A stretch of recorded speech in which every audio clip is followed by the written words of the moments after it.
Salut les gars. Bonjour Viking Basque. Ouais, bon c'est Paul et James, mon frère jumeau. On est des jumeaux. Attends, on augmente le son parce qu'on t'entend pas bien, attends. Ouais, vous m'entendez là? Ouais, on t'entend, vas-y. Ouais, donc je suis Paul de Bayonne Salut Paul et, Bayonne. et c'est mon frère jumeau qui est là en featuring. C'est vrai que vous ressemblez bien. Ouais, voilà, il y a une petite ressemblance. Il y a comme un air de famille. J'ai découvert votre page il y a pas longtemps et je la trouve vraiment très pertinente, enfin très intéressante. Après j'ai bien compris votre but. De quoi? Pertinente, on va pas aller jusque-là, mais bon, intéressant. Non, mais j'ai compris votre but, c'est de créer la discussion et de provoquer, d'aller chercher aussi la provocation, enfin provoquer, de déranger les idées reçues Ok. au niveau de plein de sujets. Toi, c'est ça? Ouais, c'est ça, ouais. Entre autres, ouais. Après, les opinions on exprime sont quand même nos opinions. Hein. Après, c'est sûr qu'on tourne les choses de manière un petit peu provocante pour faire réagir.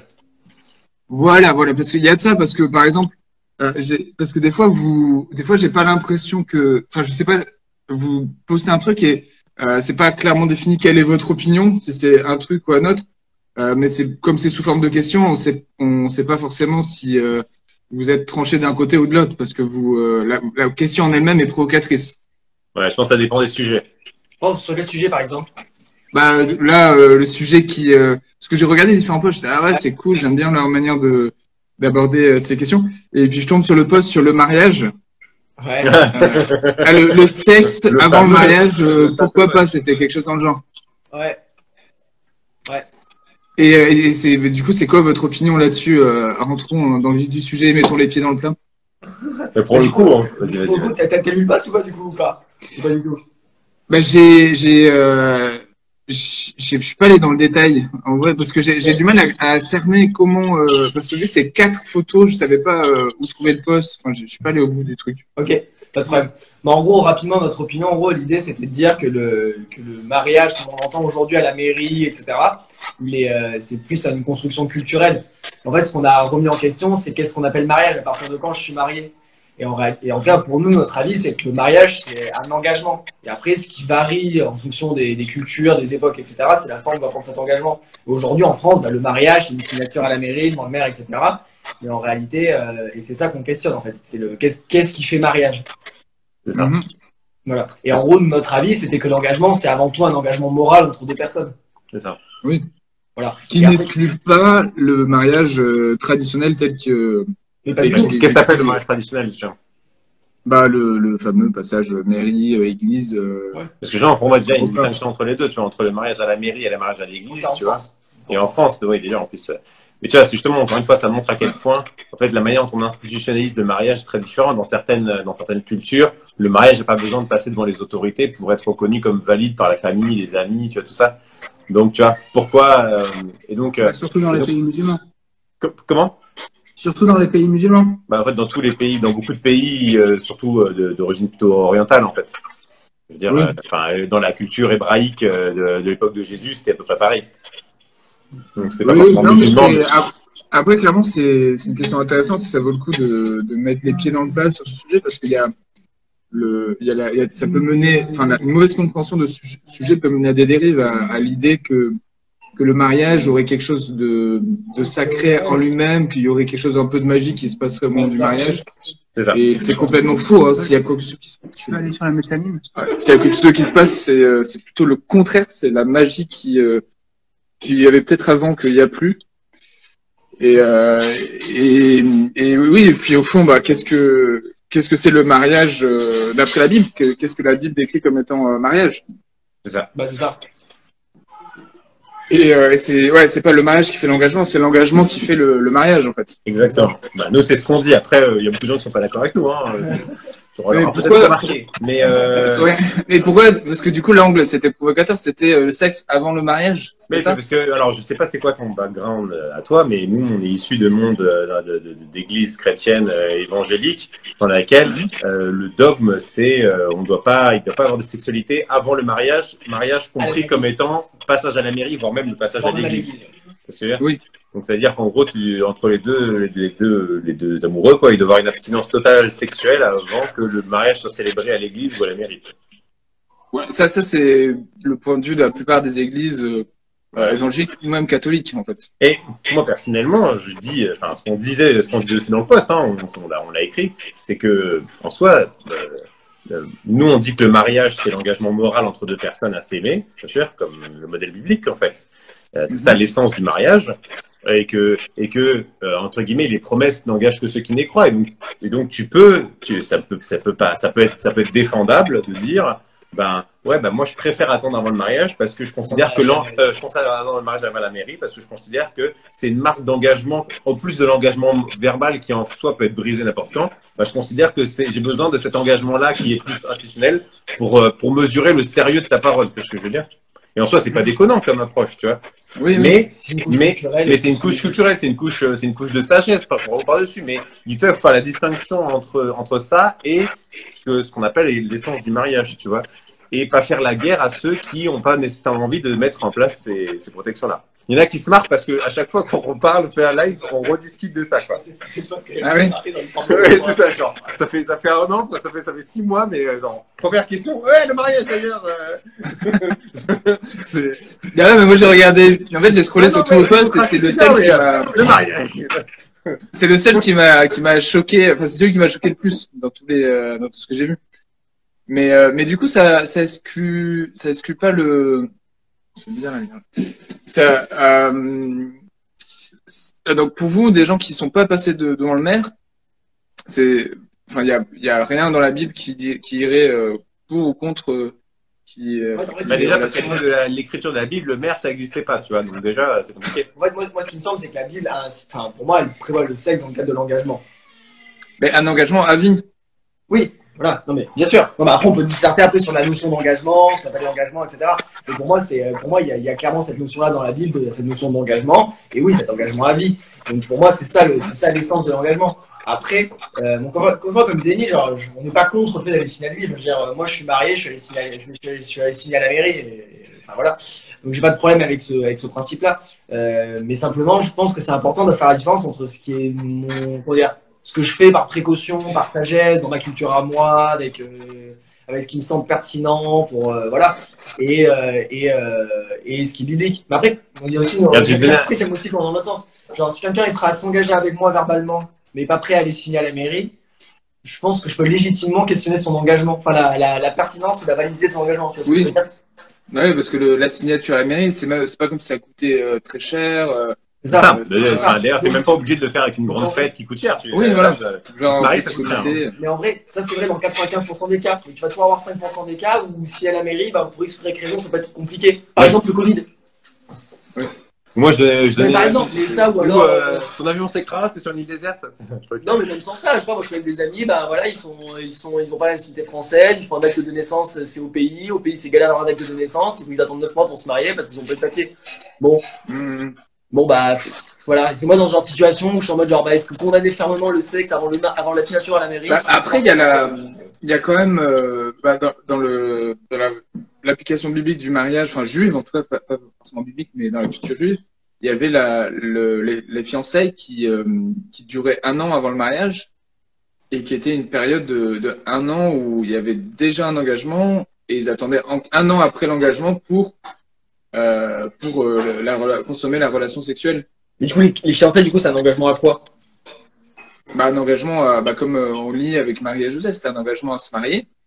Ouais, mais dans ce cas-là, c'est un pré-mariage. Enfin, c'est un pré-mariage, mais qui t'amène. Comment dire, si c'est un engagement à se marier et que le mariage est un engagement à vie, du coup, les fiançailles, c'est déjà un engagement à vie. Du coup, c'est déjà un mariage. Surtout, je suis pas sûr de comprendre ce que tu veux dire parce que peut-être que je tape complètement à côté de ce que tu veux dire, hein, mais tu me diras dans ces cas-là. Mais j'ai l'impression que ça voudrait dire que, en fait, tout ce qui était les traditions juives, on devrait les reproduire à l'identique, tu vois. Mais, enfin, pas forcément. Non, mais en fait, il n'y a pas une obligation, mais ça me paraît sage et prudent d'éprouver l'engagement, l'envie de s'engager des couples, mais c'est à eux personne ne peut les forcer dans notre société. C'est sage et prudent. Mais pour moi, justement, ça, c'est une appréciation personnelle, tu vois. Et que je peux partager, parce que je veux dire. Mais il faut pas confondre mon appréciation personnelle avec ce que dit la Bible, tu vois. Oui, mais après, on peut comprendre que dans les églises, les pasteurs, les enseignants aient envie de partager ces conseils de sagesse et de prudence. Et après, Oui. oui, il faut pas Oui, qu'ils mais il y a le une différence partagent entre comme étant partager un conseil de enseignement prudence et biblique. dire, moi personnellement, je recommande de faire ça, et dire, Oui, la Bible dit. oui, non, Je sais. ouais, je Et comprends pour la moi, c'est ça nuance. le problème, c'est que parce que le problème, c'est qu'à faire des lois comme ça, ben en fait, on finit par tordre la Bible, on finit par lui faire dire autre chose que ce qu'elle dit. Oui, oui, oui. Avec Et les puis, conséquences qui vont avec. ouais. Parce que par exemple, du coup, si, enfin, je prends un exemple, en fait, c'est marrant, parce qu'en fait, ça s'est produit, en fait, il y a des gens avec qui on a eu ce débat-là, de façon très, comment dire, passionnée. Et en fait, c'est marrant, parce qu'en fait, pendant le Covid, bah, il y a exactement ça, des mariages qui ont dû être retardés, repoussés, parce qu'il y a à cause des mesures sanitaires. Et du coup, la grande question, bah, un couple, ils avaient prévu, ils avaient acheté un appartement, leur appartement, il est livré, ils peuvent habiter dedans tous les deux, mais ils n'ont pas pu signer à la mairie à cause des mesures sanitaires. Qu'est-ce qu'on fait? Et du coup, là, ça devient un casse-tête phénoménal parce que si la Bible, elle dit texto, pas de sexe avant la signature à la mairie, bah, t'es bloqué. Et si t'as prêché ça pendant 20 ans, bah, d'un coup, tu peux pas revenir en arrière parce qu'il y a le Covid. Oui, Moi, oui. Non, mais c'est je vais donner un pertinent. autre exemple. Je vais donner un autre exemple pastoral parce qu'on a été pasteurs tous les deux pendant des années. Donc pastoral, les trucs qui ont été un problème. Regarde, un couple, ok, qui s'est jamais marié à la mairie, jamais marié à l'église, mais ils ont vécu pendant 10 ans ensemble. Ils ont 3 enfants ensemble, ok. Et là, ils arrivent à l'église, ils se convertissent tous les deux. Tu vois. Et là, on leur dit, ah bah non, mais alors, tant que vous n'êtes pas mariés, en fait, il faut vous repentir parce qu'il n'y a pas de sexe avant le mariage. Et même, vous devriez même pas vivre ensemble. Donc, en fait, vous devriez vous séparer, prendre chacun un appartement séparément jusqu'à ce que vous trouviez, jusqu'à ce que vous vous mariez. Et ensuite, vous pourrez de nouveau vivre ensemble et avoir des relations sexuelles. Alors, ça fait 10 ans qu'ils sont ensemble, ils ont fondé une famille, tu vois. Là, ça perd Tu vois toute, et tu vois, toute logique. mais le problème, c'est que si tu dis, la Bible dit, tu vois, c'est le problème. Si tu dis, la Bible dit, avoir des relations sexuelles en dehors du mariage, mariage compris comme étant le mariage à l'église, à la mairie, et ben en fait, tu crées de facto des situations comme ça. Et tu te retrouves en tant que pasteur à briser des foyers sous prétexte de respecter la loi de Dieu, alors qu'en réalité, la Bible dit pas ça. Oui, mais moi, en fait, il y a quelques jours, j'ai eu cette discussion avec un ami non chrétien qui me disait, mais pourquoi vous êtes dans ce délire, vous, d'attendre le mariage? Enfin, je veux pas critiquer ton point de vue, mais j'essaie de comprendre parce que moi, je vois pas en quoi ça me dans mes relations avec des filles. Bon, après lui, il est enfin, il est pas chrétien, donc il est dans une démarche avoir des relations avec une fille qu'on apprend à connaître, c'est pas gênant. Et puis, si ça marche pas, bon, c'est comme ça. Et puis il y en aura une autre. Et il est pas dans la recherche de ça, mais pour lui, la relation sexuelle, ça fait partie d'apprendre à connaître la personne. Et ça, c'est une dérive qui est fausse et qu'il faut condamner aussi. Oui, bah après, ça, ça, moi, je veux dire, je veux bien, mais encore une fois, mais là, on parle plus de la même chose. Oui, bon, effectivement. Mais c'est Là, moi, en fait, les gens après parce que quelqu'un qui peuvent. n'a pas la même définition même du couple et de ce que ça doit être. Enfin, en fait, moi, je débat même pas de ces questions avec lui. En réalité, il fait ce qu'il veut. Il est même pas dans la même vision que moi. Mais après, lui essaie de me convaincre de son point de vue. Je dis, ah, mais bon, ça va être compliqué de me convaincre. Mais et après, le fait d'en parler avec lui, ça m'a amené à. En fait, je réfléchissais à ce sujet par rapport à ce que la Bible en dit clairement. Et nous, les églises évangéliques ou même catholiques, disent, voilà, les couples disent, on attend le mariage pour avoir une relation sexuelle. Et en fait, bibliquement, il faudrait dire le contraire, c'est le mariage attend, le mariage sera effectif une fois qu'il y aura eu ces relations sexuelles. Ben, ça, c'est la définition biblique du mariage. C'est le fait de. Allô? Ouais. Ouais, il y a des petites coupures, mais voilà. Ouais. La définition biblique du mariage, c'est que le mariage est effectif et valide une fois qu'il y a eu la relation sexuelle. Ouais, je sais pas. Sachez que c'est certain ce que certains nous ont dit. Moi, j'ai quand même l'impression que si on prend le fameux texte de Genèse, là, tu sais, l'homme qui fera son père et sa mère s'attachera à sa femme et ils formeront qu'une seule chair. J'ai l'impression qu'il y a quand même l'idée de s'attacher avant de former une seule chair. C'est ce que je veux dire? Oui. En fait, j'ai l'impression qu'il y a quand même cette notion de je vais m'attacher à quelqu'un. Et en fait, c'est la conséquence logique. Est-ce qu'on peut voir mon chat qui vient se balader? Mais j'ai l'impression que la conséquence logique de ça, c'est, entre guillemets, l'acte sexuel. Mais j'ai l'impression que l'acte sexuel est déjà dans la Bible la conséquence de l'engagement. J'ai pas l'impression que c'est ça qui vient sceller l'engagement. Sache pas un couple qui s'engage, même s'ils font pas l'amour de suite. J'ai l'impression qu'il, entre guillemets, comment dire, je pourrais me marier, faire l'amour un an après, je crois que ça n'invalide pas le mariage pendant cette année-là, entre guillemets, tu vois ce que je veux dire? Oui, après c'est l'exemple de Isaac et Rebecca qui me fait penser à ça. Zach, il a jamais vu Rebecca. Elle arrive, il est juste dit, elle rentra dans sa tente, il l'a connue et voilà. Ouais. Parce que la notion d'engagement à l'époque. Mais là, encore une fois, je pense que tu confonds ce qui est l'explication de la culture de l'époque avec une prescription de tout ça. Parce que pendant des années en France, les rois, quand ils se mariaient, on regardait par une petite fenêtre s'ils aimaient l'amour pour valider le mariage. Si je suis ta logique, ok, bah comme Abraham, par exemple, il pratique le concubinage avec Agar, et c'est bon, on peut le pratiquer en tant que chrétien.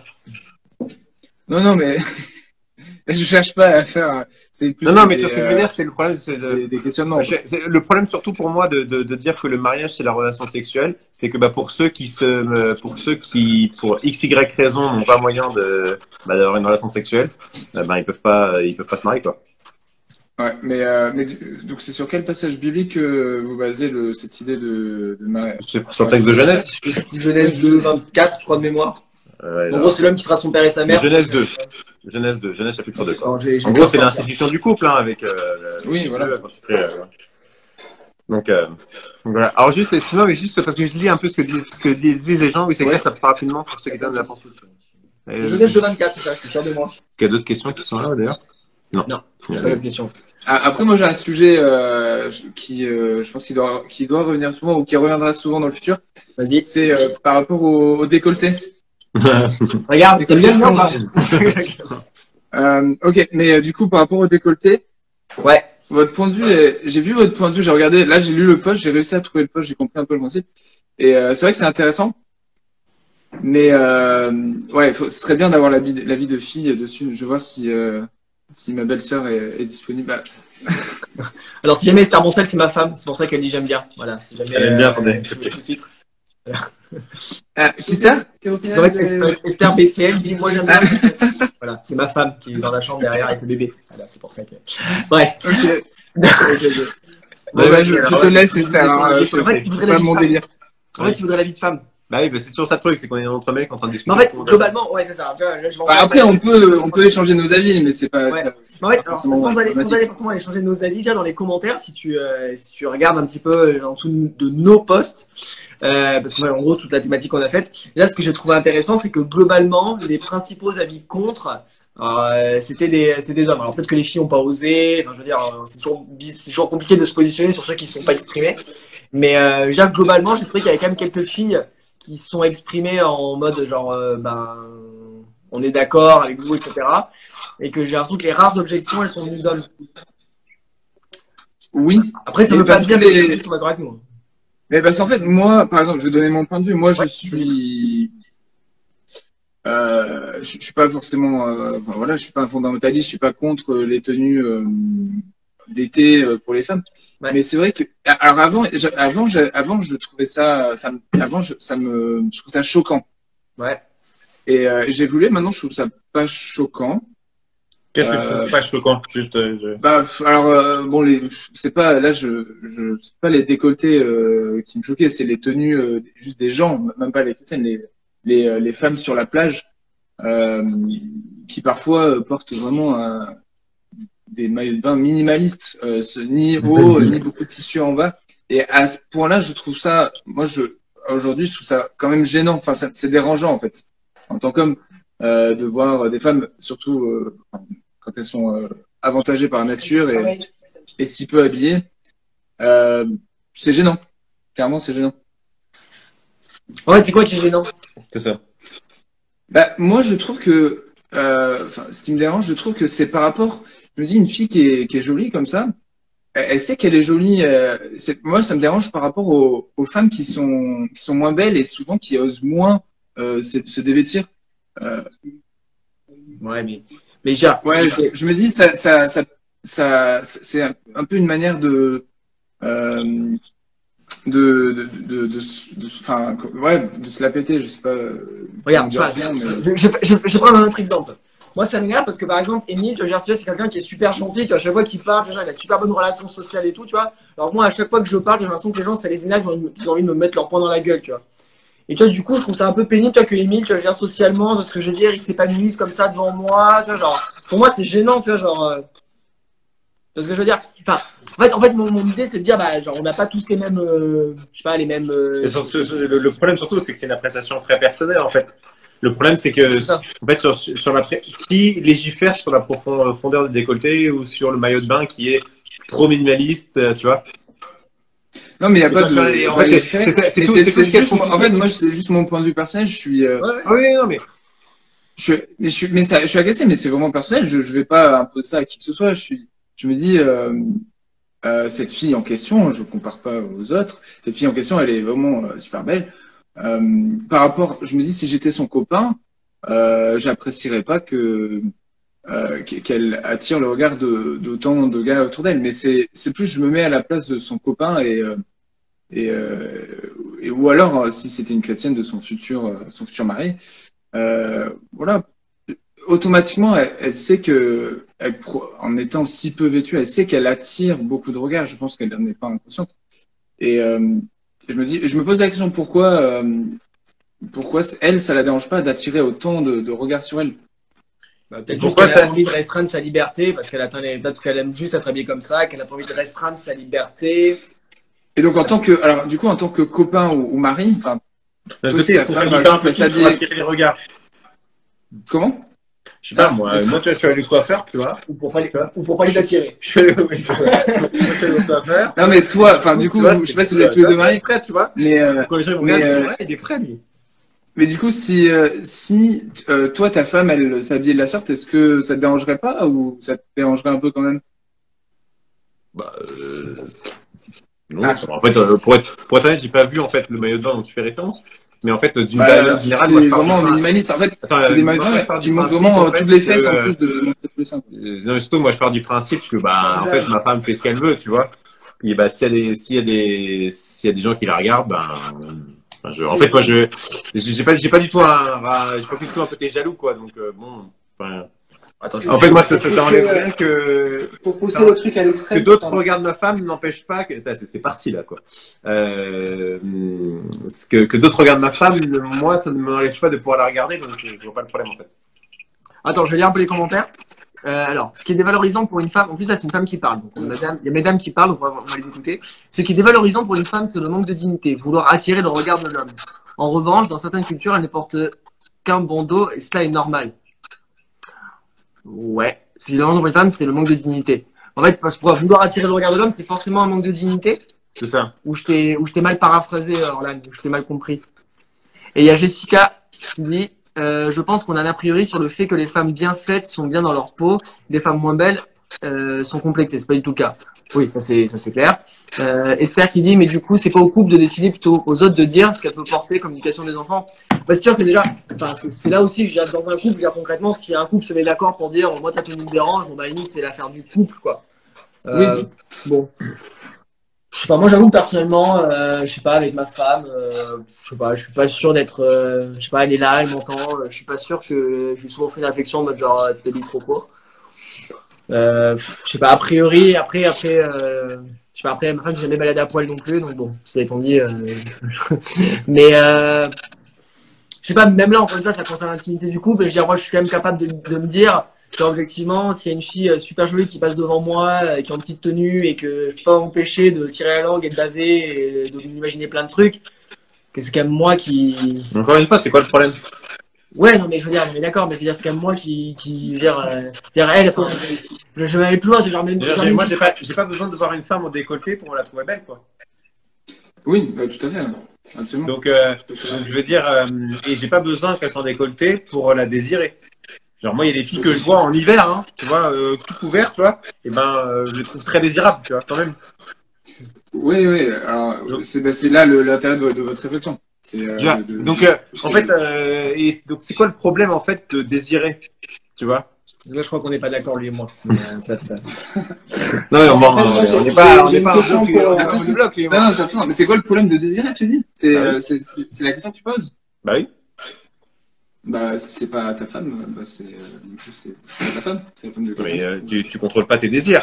Non, mais c'est pas parce que c'est là où on a un point de désaccord. C'est pas parce que tu contrôles pas. Je veux dire, je sais pas si j'ai envie de te tuer, d'accord, je contrôle pas mes désirs. Ouais. On peut quand même se dire que c'est quand même pas très sain comme sentiment. Ouais, voilà.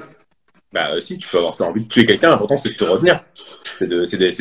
Là, encore une fois, oui. Le désir c'est comme un fleuve, tu vois. La question c'est où est-ce qu'on va le canaliser. Parfois, il y a quelqu'un là, je sais pas moi, j'ai un boss au boulot j'ai envie de lui péter la gueule, il me saoule, tu vois, genre il me sort une phrase, j'ai envie de lui mettre une droite, mais ces désirs-là, ils sont normaux, ils sortent en moi, je peux pas les contrôler. Par contre, la question, c'est qu'est-ce qu'on va faire avec ce désir? Et ce que je disais avec quelqu'un sur Facebook, bah parfois, il y a certains désirs, comme dit l'apôtre Paul, hein, je veux dire, faut faire mourir les mauvais désirs. Parfois, il y a certains désirs, bah, la seule chose qu'on a à faire avec eux, c'est juste de les faire mourir, quoi. Mais d'accord, parce que Je pense que la question, elle est vite répondue et il faut les faire mourir. Hein? Je pense que la question, elle est vite répondue. Ouais. Et donc, quand tu as un désir, et que ce désir, il est adultère, ou c'est le désir d'une femme qui te désire pas, ou qui ne te veut pas, ou une femme qui est mariée avec un autre, bah, je la désire, bah, tu vas faut faire mourir ce désir et boum. Ouais. Bien sûr. Ouais. Oui, mais voilà, on est d'accord que c'est pertinent. C'est pas une situation dans laquelle je peux durablement s'arrêter, donc tout va bien, que je peux fantasmer dessus, me coucher tous les soirs en disant non, il faut pas vivre avec la question, c'est, attends, encore une fois, non, mais là, je te réponds. La question, c'est qu'est-ce que tu fais avec ce désir? Tu vois? Il faut le faire mourir. Faut pas juste, justement, faut pas l'entretenir. Faut pas il y a des désirs la seule chose à faire avec eux, bah, c'est de le faire mourir. En fait, on est peut-être d'accord. Et donc, mais encore une fois, le problème, c'est de dire que désirer, c'est mal. Mais comment on peut dire que désirer, c'est mal, alors que désirer, on ne contrôle pas nos désirs? C'est bien une chose sur laquelle on a plein contrôle, c'est la production de nos désirs, quoi. Oui, c'est qu'est-ce qu'on définit par le verbe désirer? Parce que pour, désirer, ça avoir envie de quelque chose. Voilà. Alors toi, tu le définis comme l'envie qui vient, qui se présente. Mais pour d'autres personnes, désirer, ça va être, accepter, et entretenir cette envie. Donc il faut bien préciser la différence. Pour moi, tu sais, quand j'ai dû parler de combattre anciennement sur la montagne, moi j'ai quand même l'impression qu'il y a une différence entre je vois une fille qui passe dans la rue, puis genre je la trouve jolie, et puis tu sais, tous les soirs, je pense à elle, je regarde les photos, je pense que, enfin je sais pas, j'étais ado et je pense qu'il y a une différence entre je trouve une fille jolie, puis genre je la convoite sincèrement, j'ai vraiment envie qu'il se passe quelque chose entre elle et moi. On n'est pas tout à fait dans la même dimension. Oui. J'entretiens ça, puis je le. Enfin, bref. Non, tu vois, enfin, je sais pas, moi, personnellement, tu vois, il y a quelque chose. Pour certaines personnes, se mettre dans des tenues qui les mettent un peu plus en valeur, qui les moulent un peu plus, bah, c'est une manière aussi, c'est thérapeutique, c'est aussi une manière pour eux d'accepter leur corps, tu vois.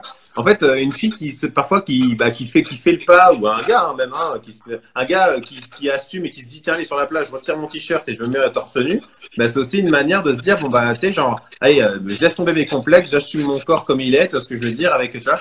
Donc, pour moi, en fait, parfois, découvrir un peu plus son corps, et ben, c'est aussi un signe en fait de santé, tu vois, et d'une personne qui s'assume, qui accepte son corps comme il est, tu vois. Donc, pour moi, il y a une manière pour moi, je reviens toujours à la même chose. Ce qui fait la moralité d'une action, la moralité d'un choix, qu'il soit vestimentaire ou autre, bah, c'est ce qui motive ces choix-là, tu vois ce que je veux dire. Et ça, pour moi, bah, je le laisse à l'appréciation de la personne, tu vois, la personne concernée. Il peut y avoir mille et une raisons pour laquelle tu choisis une tenue plutôt qu'une autre, tu vois. Et je trouve ça toujours un petit peu, je trouve qu'on juge toujours assez vite de la raison pour laquelle une personne choisit une tenue plutôt qu'une autre. Alors, il y a Wondering, avec mon super accent anglais, qui pose une question. Il dit, vous êtes d'accord qu'un chrétien ne peut pas pratiquer le nudisme? Alors moi, j'adore cette question-là. Je veux juste répondre par une chose. Enfin, moi, je suis pas sûr d'avoir affiné mon raisonnement jusqu'au bout, d'accord? On réfléchit, ok, ensemble. On réfléchit ensemble, d'accord? Mais, je veux dire, Adam et Ève, quand ils ont été créés dans le jardin d'Éden, qui est un monde parfait sans péché, de mémoire, ils étaient nus. Non? Juste après la chute, la première chose qui s'est passée, c'est qu'ils ont été habillés par Dieu. Après la chute. Après la chute. Ça se trouve au ciel, on sera tous nus. Hein. Mais c'est ça, c'est suite à logique. Mais là, on est sur Juste Terre. après la chute, ce qui s'est passé, c'est que Dieu a dit les femmes accoucheront dans la douleur. T'es d'accord? Donc c'est un péché de prendre la péridurale. Non, mais mais je pense que c'est une malédiction que Dieu informe l'homme que cette malédiction, elle fait partie. Et justement, mais est-ce que l'évangile, c'est pas Jésus qui meurt à la croix pour briser la malédiction de la chute? Oui, mais est-ce que le fait de s'habiller fait aussi partie de la malédiction, ou est-ce que c'était juste un service que Dieu leur a rendu? Non, mais je crois. J'arrive après la chute. À peine ils mangent le fruit, qu'ils se disent, oh, on est nus. Et Dieu, qui vous a dit que vous êtes pieds nus? C'est ça. Ah, c'est vrai, c'est eux qui se plaignent. Après, moi, je dis ça. Après, on a des lois. Je suis pas en train de dire qu'il faut qu'on soit nus demain à l'église, d'accord? Je suis pas en train de défendre ça. Ce que je suis en train de dire, c'est qu'est-ce qu'on avance comme argument biblique vraiment pour justifier le fait que vraiment la nudité, c'est mal. La nudité, c'est mal. Et qu'est-ce qu'on appelle la nudité? Parce qu'encore une fois, la pudeur, c'est une notion très qui varie déjà le fait de se soumettre, et qui varie aussi dans les cultures, tu vois. Il y a des choses dans les cultures, dans certaines cultures, montrer les seins, c'est absolument pas impudique, alors que dans d'autres cultures, ça l'est, tu vois. Enfin, en fait, finalement, la notion de la pudeur, elle est très genre, franchement, quand tu regardes certaines tribus, je veux dire, genre même les parties génitales masculines ou féminines, en réalité, sont à peine cachées, tu vois. Donc, voire pas caché parfois. Voire pas caché du tout. Donc, Ouais. en réalité, qu'est-ce que la pudeur, tu vois? Oui. Est-ce que tu vas aller voir ces personnes-là pour leur dire vous êtes impudiques? Allez, bande de pêcheurs, habillez-vous, mettez-moi un gros pull. Pour moi, dans la Bible, c'est clair, la nullité. Après, tout dépend comment tu la définis, mais la nullité, c'est clairement un symbole de honte, c'est quelque chose qu'il faut cacher. Et ce qu'il faut cacher, pour moi, c'est les parties génitales. Encore une fois, ce qui est intéressant, c'est que cette honte-là, j'ai pas l'impression que c'est une prescription de la part de Dieu, mais que c'est bien une conséquence de la chute. C'est Dieu dit pas de sauver par contre de ça. Dans la loi, il y a quand même, tu ne dévoileras pas la nudité de ton père, des choses comme ça. Oui, mais dans la loi, il y a aussi, tu porteras pas d'habits avec des tissus de sortes différentes. Dans la loi, il y a écrit aussi que tu te tailleras pas les coins de la barbe. Et il me semble, à te voir, que tu es un pêcheur en puissance. Ouais. Là, pas du tout, mais un peu, ouais. Peut-être pas. Non, mais c'est pas grave, on a tous besoin de se repentir. Moi aussi, on va tous aller à la croix à la fin et porter. Ouais, en fait, ça pour dire, en fait, la question d'unité, en fait, encore une fois, pour pas nous faire dire ce qu'on n'a pas dit, je pense qu'il y a Esther qui disait, enfin, pas parce que c'est ma femme, mais je trouve que j'aime bien son commentaire. Et en plus, c'est ma femme, du coup, j'aime encore plus. Mais elle disait, le problème avec le nudisme, c'est pas tant la pratique en elle-même, mais de s'adapter à son environnement. En vrai, moi, personnellement, je veux dire que bibliquement, si demain, il y a quelqu'un qui me dit, moi, cet été, je vais dans un camping nudiste, je pense que j'aurais du mal, bibliquement, à contrer ça. Par contre, si une personne, si quelqu'un demain dit, moi je fais le boulot tout nu, c'était génial. Bon, là j'y verrai un peu plus de mal, parce que je veux dire, je me dis quand même. Oui, déjà il est contraire à la loi. On parle avec toi, tu vois. Et, bon, de toute façon, on s'en fout parce que de toute façon, on s'appelle mauvaise foi, donc c'est pour vraiment pouvoir parler de ces questions-là librement. Nous, on n'a pas une opinion tranchée sur la question, tu vois, et même sur la question du décolleté, tu vois, parce que bien sûr, on peut réfléchir sur la question de la pudeur, est-ce que c'est important la pudeur, et jusqu'à quoi. Mais tu vois, la question c'est pour moi et vraiment, enfin pour nous, c'est vraiment de comment est-ce qu'on base bibliquement nos discours, tu vois. Et souvent dans les églises, on se bat. Déjà, on peut pas discuter de ces questions-là parce que c'est de l'ordre de l'évidence que c'est mal, donc de toute façon ta gueule. Donc on n'en parle pas et en fait finalement on prend même pas la peine de baser bibliquement vraiment nos discours, tu vois. Et en réalité, pour moi quand je regarde la Bible, c'est pas si simple que ça de construire une éthique vestimentaire, tu vois ce que je veux dire. Une tenue républicaine. Après la tenue républicaine, la tenue Qu'est-ce que la tenue biblique, le nouveau débat? C'est ça, exactement. Mais oui, mais effectivement, comme dit Esther, ce genre de théologie qui sont peu ou pas basées bibliquement, que vous aimez dénoncer, souvent elles sont basées sur sur quelques versets, un verset dans Lévitique, un verset dans les Épîtres de Paul, et on prend les 2-3 versets assortis qu'on aime bien, qui arrangent, et on les met côte à côte, et on dit voilà, ce point théologique il est réglé, on va pas perdre de temps à parler de ça, celui-là il est réglé aussi, parlons d'un autre sujet.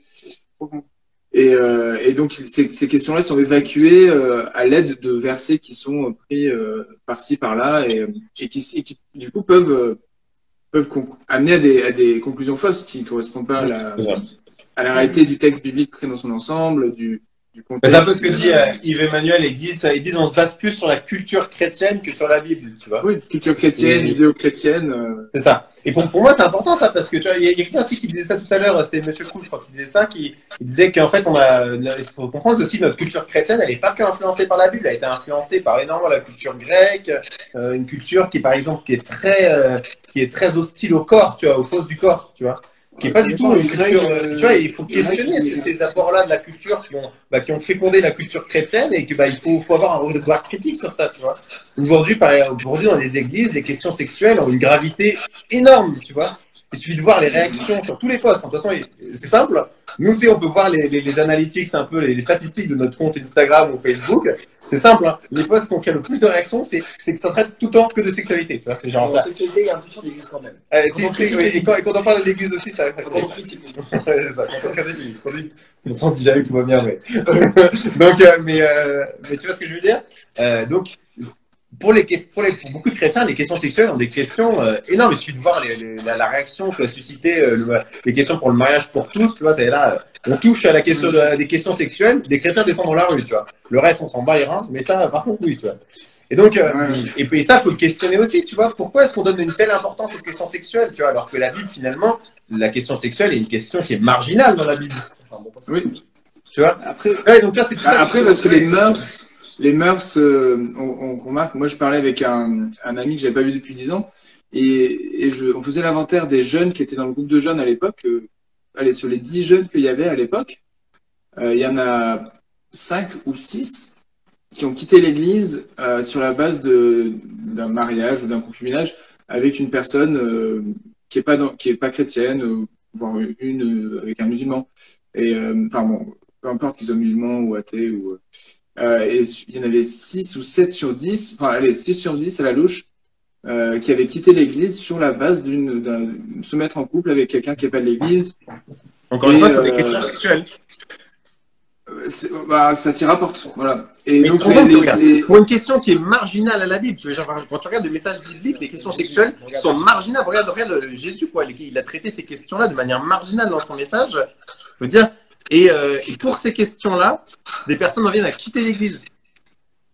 Oui, mais c'est pas parce qu'ils sont mis en couple. Enfin, je pense pas que c'est pas parce qu'ils sont mis en couple qu'ils ont été rejetés de l'église. C'est le fait de s'être mis en couple avec des personnes non chrétiennes, finalement, les a attirés à l'extérieur. Et puis bon, en vrai, soit ça, mais en vrai, moi, en tout cas, je sais pas, je connais pas ces personnes-là, d'accord, mais moi, je vais me baser sur mon expérience. Mon expérience est toujours subjective et pas forcément représentative de la réalité, mais bon.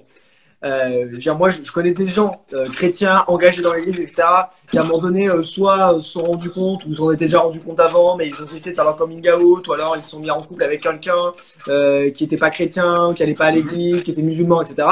Bah, combien de ces personnes-là, pendant un temps, elles sont restées, puis elles avaient l'impression qu'on les regardait de travers, elles se sentaient mal. Alors, vrai ou pas vrai, hein, je veux dire, on est aussi dans un contexte, on a encore tellement de questions tellement d'importance à ces questions-là, que tu te sens presque jugé par avance avant même que ça arrive. Dans tous les contextes d'église dans laquelle été, si quelqu'un se mettait en couple avec quelqu'un qui était pas chrétien, il pouvait pas avoir de responsabilité, pas avoir rien à voir dans l'église. Donc du coup, forcément. Pas juste des fantasmes. Donc je veux dire, la réalité, c'est que du coup, bah, tu te sens mal et que ça te donne pas envie. Enfin, quand il y a un moment donné, t'as l'impression d'avoir un peu une double vie, quoi. T'as ta vie en dehors, et puis t'as ta vie à l'église, et puis quand t'es à l'église, il faut rester discret sur ces questions-là, parce que si tu en parles, tu sens que ça va mal finir pour toi. Donc, du coup, c'est quand même des questions qui sont prépondérantes. Et en réalité, beaucoup plus que, par exemple, de savoir, je sais pas, moi, sur les questions économiques, sur les questions, je sais pas, est-ce que tu t'es mis en colère cette semaine. Je veux dire, tu t'es mis en colère cette semaine, on va dire, ah, mais c'est pas grave, Dieu va te donner de la patience. C'est ce que je veux dire. Par contre, là, sur tous les autres sujets, là, on est beaucoup plus intransigeant.